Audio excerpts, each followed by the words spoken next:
வணக்கம் ஃப்ரெண்ட்ஸ். சாண்டிலியன் அவர்கள் எழுதிய மன்னன் மகள். அத்தியாயம் 1. சூடாமணி விகாரம். சித்திரை தீங்கல் துவங்கி நாள்களுக்கு மேலாகிவிட்டதால் இரவு முழுவதும் மக்களை வாட்டி வதைத்த அந்த கோடை வெப்பம் கூட காலை வேளையில் அடியோடு நீங்கி சூடாமணி விகாரத்தின் சுற்றுப்புறம் பூராவிலும் இதமான சீதன நிலை நிலவி உதவி புரிந்து வந்தது. சைலேந்திர மன்னனான ஸ்ரீ மார விஜயதுங்கவர்மனால் நிர்மாணிக்கப்பட்ட பிரம்மாண்டமான அந்த புத்த விகாரத்தின் எதிரே இருந்த நாகை கடலின் அலைகள் கூட அன்று காலையில் புத்தரபிரான் மனத்தைப் போல அமைதியடைந்து லேசாக தரையை வந்து தொட்டு தொட்டு சென்று கொண்டிருந்தன. கடலில் எழுந்து குளிர்ந்த காற்றை அனுபவித்த கடல் நாரைகள் ஆனந்தத்தால் பலவித சப்தங்களை எழுப்பிக் கொண்டு தங்கள் வெள்ளை இறகுகளை அகல விரித்து பறந்து மெல்லிய தோலால் பாவப்பட்டிருந்த தங்கள் நரம்பு பாதங்களை ஜலமட்டத்தில் வைத்து மிதந்து மிதந்து ஓட ஒரு மீன் வருவதை எதிர்பார்த்து அப்படியும் இப்படியும் தங்கள் அலகுகளை ஆட்டிக்கொண்டிருந்தன. இரவின் கரையோரத்தில் அலைக்கரைக்கு பதுங்கி கிடந்த நண்டுகள் வெளியே கிளம்பி தங்கள் கால்களால் மணலை கவி கவி நடந்து வலைகளை தேடி சென்றன. உக்கிரமான காற்று இல்லாததால் சிறுக அடித்து கொண்டிருந்த அலைகளிலும் தக்கையான கிழிஞ்சல்கள் பல மிதந்து வந்து கரையில் பாய்ந்து ஓடும் நண்டுகளை பார்த்து விழித்தன. உருமீனை நோக்கி ஜலமண்டத்தில் உட்கார்ந்தும் பறந்தும் கொண்டிருந்த நாரைகளையும் முடிந்தால் மனிதர்களையும் பட்சணம் செய்யக்கூடிய பெரிய சுறாக்கள் சிறிது தூரத்தில் பிரம்மாண்டமாக ஜலமட்டத்துக்கு மேல் எழும்பி எழும்பி தங்கள் வாய்களில் நீரை வானம் போல் ஊதிவிட்டு மீண்டும் கடலுக்குள் பாய்ந்து மறைந்தன. இந்த சுறாக்களோடு பிரதி தினமும் போராடும் மீனவர் மட்டும் காலை நேரத்தின் குளிர்ச்சியை அனுபவித்து கொண்டு மணலில் குழந்தையும் குட்டியுமாக படுத்து உறங்கி கொண்டிருந்தனர். கரைக்கு சற்று தூரத்தில் சோனாட்டு போர்க்களங்கள் 2 நங்கூரம் பாய்ச்சி நின்று லேசாக ஆடிக்கொண்டிருந்தன. அவற்றை கரைக்கு வாவா என்று அழைப்பன போல சூடாமணி விகாரத்தில் புஷ்ப செடிகள் காலை நேரத்தில் இன்பமான குளிர்ந்த காற்றில் தங்கள் மலர் தலைகளை அசைத்தன. இரவு முழுவதும் வெப்பத்தின் காரணமாக உறக்கம் பிடிக்காதிருந்த நாகைப்பட்டினத்து பொதுமக்கள் இன்பமான அந்த காலை நேரத்தை அனுபவிக்க எழுந்திருக்கவில்லையே தவிர சூடாமணி விகாரத்தின் விமானங்களிலிருந்து புறாக்களும் கிள்ளைகளும் எழுந்து சப்திக்க தொடங்கிவிட்டன. விகாரத்தை சுற்றியிருந்த தோட்டத்து செடிகளில் கூடு கட்டியிருந்த குருவிகளும் உள்ளே கோயில் கொண்டிருந்த புத்தர் பிரானுக்கு உதயராகம் பாடின. இயற்கையில் கலந்து வாழும் அந்த உள்ளினங்களின் இன்பக் கூச்சலுக்கு சுருதி கூட்டுவது போல் விகாரத்திலிருந்து புத்த பிட்சுக்கள் புத்தம் சரணம் கச்சாமி என்று மெல்ல கோஷித்தார்கள். பயபக்தியுடன் மெல்ல எழுப்பப்பட்ட அந்த சரணாகதி சப்தம் அந்த விகாரத்தின் பிரம்மாண்டமான சப்தஸ்வர கற்றூன்களிலும் பெரிய சுவர்களிலும் தாக்கி எதிரொலி செய்ததால் கருணையே உருவான புத்த மகானின் நாமத்தை கல்லும் உருக சொல்வது போன்ற பிரமை ஏற்பட்டது. சூடாமணி விகாரத்தின் நடுமகாலில் உட்கார்ந்து யுத்தபிரான் நாமத்தை துதித்த அந்த 25 பிஷுக்களின் மீது மட்டுமின்றி அந்த கூட்டத்திலிருந்து சற்று விலகி தலை சாய்த்து நின்ற ஒரு வாலிபன் மீதும் முத்தரின் மந்தஹாசம் விழுந்து கொண்டிருந்தது. மூடிய கண்களை திறக்காமலே தியானத்தில் ஆழ்ந்திருந்த அந்த சிறுவனை விகாரத்தின் தலைமை பிஷுக்களை தொட்டு, தம்பி வீழ்த்துக்குள், காலை பிரார்த்தனை முடிந்துவிட்டது என்றார். கண்களை சிறிதே அகல விழித்த அந்த வாலிபன் பதில் ஏதும் சொல்லாமல் அந்த பெரியவரை பின்தொடர்ந்து சென்றான். 20-22 வயதுக்கு மேற்படாத அந்த வாலிபனின் நடை மிக கம்பீரமாக இருந்தது.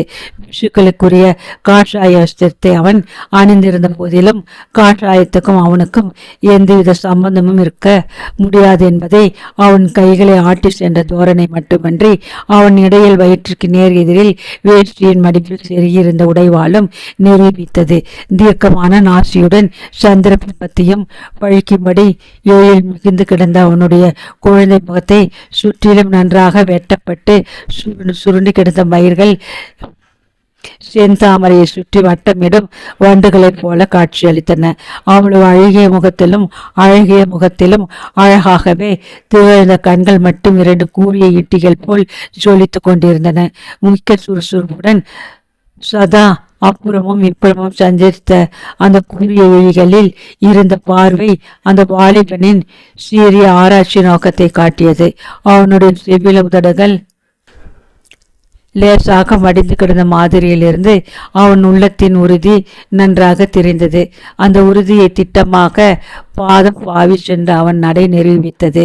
விகாரத்தின் தலைமை பிஷுவும் பின்னால் சென்ற வாலிபனும் ஒருவருக்கொருவர் எந்தவித வார்த்தையும் பேசாமலே சீரிய சிந்தனையுடன் நடந்து தாழ்வார்களை தாண்டி மூலையிலிருந்து ஒரு பெரிய அறைக்கு வந்து சேர்ந்தனர். அறையிலிருந்து பெரிய பாயை இழுத்து போட்டு கொண்டு பிஷு உட்கார்ந்து பக்கத்தில் இருந்த மரப்பெட்டியை தமக்காக இழுத்து கொண்டார். பிறகு எதையோ மறந்து விட்டவர் போல் வெளியே சென்று பெரிய சாவி குத்துடன் திரும்பி வந்து பழையபடி பாயில் உட்கார்ந்து வெகு நேரம் ஏதோ மௌனமாக யோசித்துக் கொண்டிருந்தார். கடைசியாக தலை நிமிர்ந்து எதிரே இருந்த வாலிபனை உற்று நோக்கிய போது அவர் கண்களில் ஒரு பொட்டு கண்ணீரும் தேங்கி நின்றது. அதை காஷாயத்தின் தலைப்பால் துடைத்து கொண்டு பிஷு கேட்டார், தம்பி, கடைசியாக விகாரத்தை விட்டு போய்விடுவதென்று தீர்மானித்து விட்டாயா என்று. அவருடைய சொற்களில் துணித்த துக்கத்தையோ கண்ணீரில் துளிர்த்த நீரையோ பார்க்க தவறாத அந்த வாலிபனும் உணர்ச்சி ததுவும் குரலிலேயே பேசத் தொடங்கி, தந்தையே, எனக்கு நினைவு தெரிந்த நாளிலிருந்து உங்களையும் கருணாமூர்த்தியான புத்தர் பிரானையும் தவிர வேறு பெற்றோர்களை நான் அறியேன். இந்த விகாரத்தையும் சித்தார்த்தனின் திருவடி நிழலையும் விட்டு தங்களுடைய அன்பு வலையிலிருந்து விலகி செல்ல எனக்கும் இஷ்டமில்லைதான். இருந்தாலும் பிறந்த கடன் ஒன்று இருக்கிறது. அது தங்களுக்கு தெரியாததல்ல. என் கடமையை நான் நிறைவேற்ற வேண்டாமா என்றான்.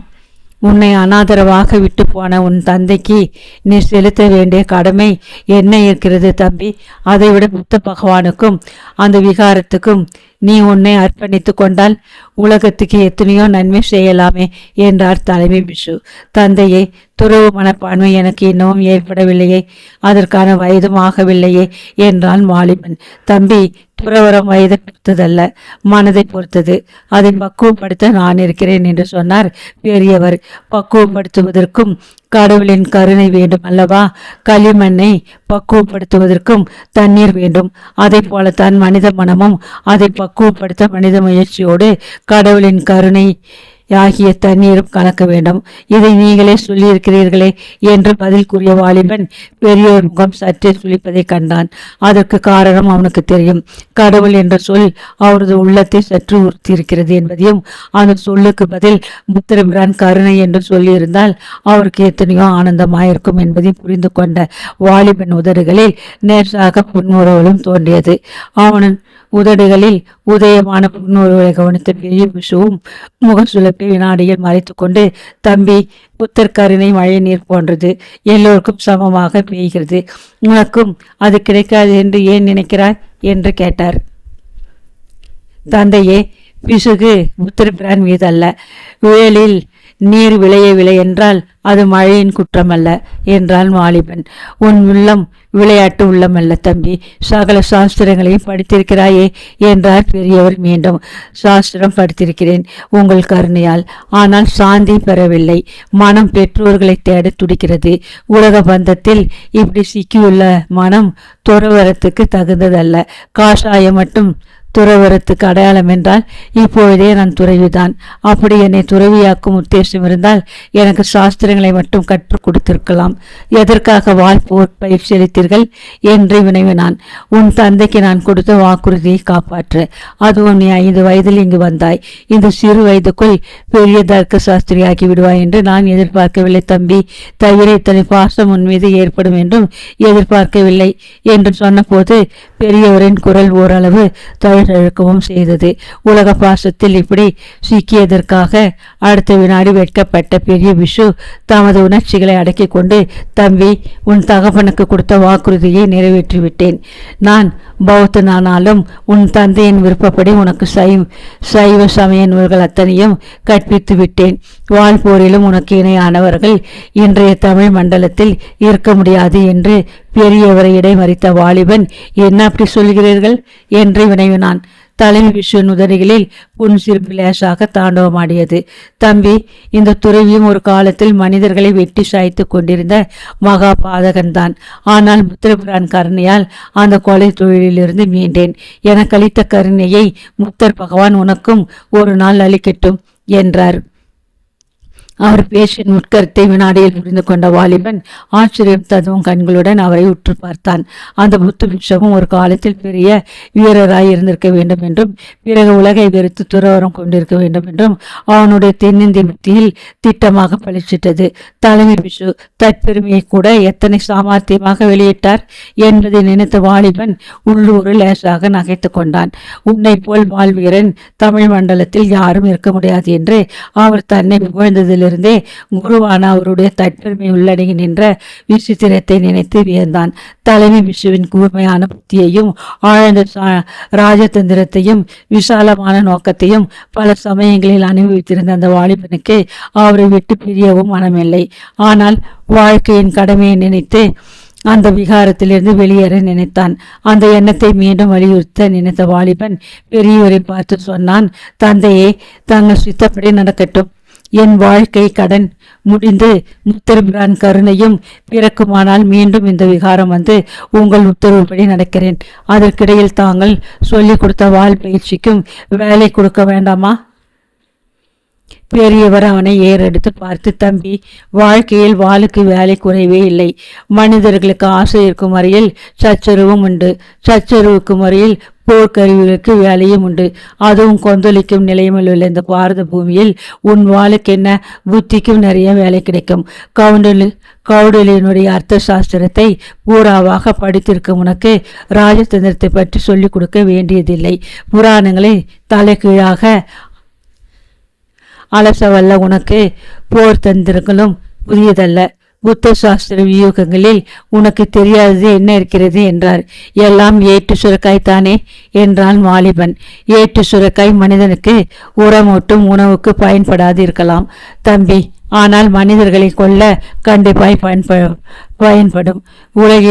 உலகத்திலே சிறிது காலம் சுற்று முன்னரே அனுபவத்தை பூர்ணமாக பெறுவாய். அந்த அனுபவத்தின் சாஸ்திர ஞானமும் சேர்ந்தால் உன்னை வெல்ல ஒருவரால முடியாது.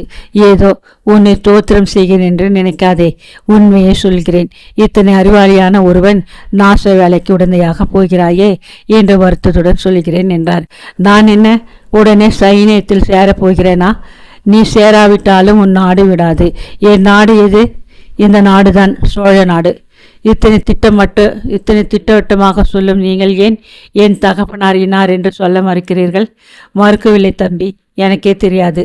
அப்படியானால் நான் வீரன் மகன் என்பது மட்டும் எப்படி தெரியும்? உன் தந்தையை பார்த்திருக்கிறேன். அவர் பெரிய வீரர் என்பது நெற்றியில் எழுதி ஒட்டியிருந்தது. அதோ உன் முகமேதான் சற்று முற்றியிருக்கும்.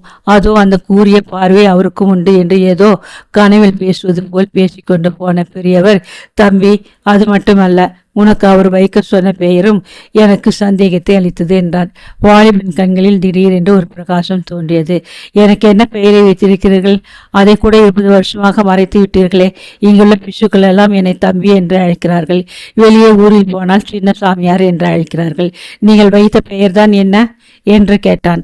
தலைமை பிஷு பதில் ஏதும் சொல்லாமல் பக்கத்தில் இருந்த மரப்பெட்டியை திறந்து பெரிய பச்சைக்கல் மோதிரம் ஒன்றை எடுத்து வாலிபனிடம் கொடுத்தார். விலை உயர்ந்த அந்த மோதிரத்தை பலமுறை திருப்பி திருப்பி பார்த்த வாலிபன் அதன் உட்புறத்தை கூர்ந்து நோக்கினான். மிகுந்த பிரமிப்பால் அவன் கண்கள் மலர்ந்தன. உதடுகள் கரிகாலன் கரிகாலன் என்று இருமுறை உச்சரித்தன. வேத அத்தியனத்தின் போது கூட உச்சரிக்காத அத்தனை பக்தியுடனும் உணர்ச்சியுடனும் அந்த பெயரை உச்சரித்த அந்த வாலிபனை நோக்கிய பெரியவர், ஆம் கரிகாலா, அதுதான் உன் தந்தை உனக்கு சூட்ட சொன்ன பெயர் என்றார். அப்படியானால் நான் என்று ஏதோ கேட்க வாயெடுத்த வாலிபனை மேற்கொண்டு பேச விடாமல் தடுத்த தலைமை துறவி, கரிகாலா, சீக்கிரம் உடைகளை மாற்றிக்கொண்டு கிளம்பு. உனக்காக குதிரை ஒன்று வாசலில் நிற்கிறது. இங்கிருந்து கும்பகோணம் மடாலயத்துக்கு மாலைக்குள் போய் சேரலாம். அங்கு ஒரு துறவி உன்னை சந்திப்பார். மீதி விஷயங்களை அவர் உனக்கு விளக்குவார் என்றார். தந்தைக்கு மேலாக மதித்து வந்த அந்த மூத்த துறவியிடமும் இதர விஷுகளிடமும் விடை பெற்றுக்கொண்டு சூடாமணி விகாரத்திலிருந்து கிளம்பிய கரிகாலன் தலைமை விஷு சொன்னபடி கும்பகோணம் காவிரி கரையிலிருந்த மூத்த மடாலயத்திற்கு அன்று மாலையே வந்து சேர்ந்தான். மடாலயத்திற்கு எதிரே புறவித்து கொண்டிருந்த காவிரியின் அழகில் கருத்தை லயிக்கை விட்டு குதிரை மீது சிலையென உட்கார்ந்திருந்த கரிகாலனை, யாரப்பாது குதிரையை விலக்கி ஓட்டு என்று குரல் எச்சரித்தது. யாரது அப்படி அதட்டுவது என்று திரும்பி பார்த்த கரிகாலன் முன்பாக ஒரு சைவ துறவி நின்று கொண்டிருந்தார். அந்த துறவியால் தன் வாழ்க்கை எத்தனை தூரம் திரும்ப போகிறது என்பதை அறியாத கரிகாலன் குதிரையை அசைக்காமலே அவருடன் பேச்சு கொடுக்கவும் தொடங்கினான்.